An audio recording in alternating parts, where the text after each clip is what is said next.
Well, more witnesses took the stand in the trial of a former Spokane police sergeant accused of rape.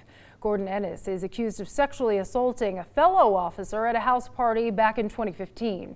So far, several people who were there that night have testified, including the accuser. She was asked about how much she had to drink and what she remembered about the party. The officer's current wife helped host the party. We also heard from her on the stand. Today we heard testimony about the DNA evidence too. KREM 2's Lindsay Nadrich is following this case. She has more on testimony in court today. It's now day 3 of witness testimony in the trial of former Spokane Police Sergeant Gordon Ennis. This morning, DNA evidence in the case was a big topic. The forensic scientist who analyzed the sexual assault kit at the Washington State Patrol Crime Lab took the stand, followed by a forensic specialist with the Spokane-County Sheriff's Office. The woman from the crime lab testified that she found the victim's DNA in Gordon Ennis's car on the driver's side seatbelt. When the victim testified, she said she's never been in Ennis's car. Here's what the forensic scientist said about the likelihood of getting that kind of DNA match. The estimated probability of selecting an unrelated individual at random from the United States population with a matching profile is 1 in 1.4 million.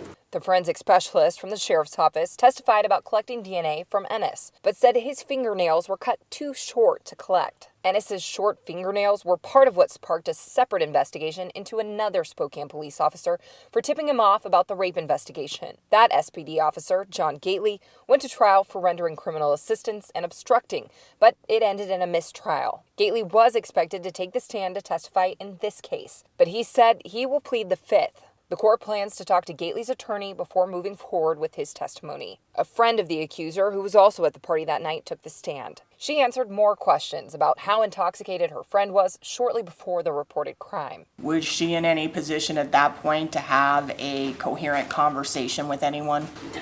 The defense also continued to ask questions about the victim's level of intoxication and how she went from being able to get out of the hot tub to throwing up in the bathroom and needing help. On the stand, her friend said it was because the alcohol can hit you just like that. Court will resume Monday. I'm Lindsay Nadrich, KREM 2 News.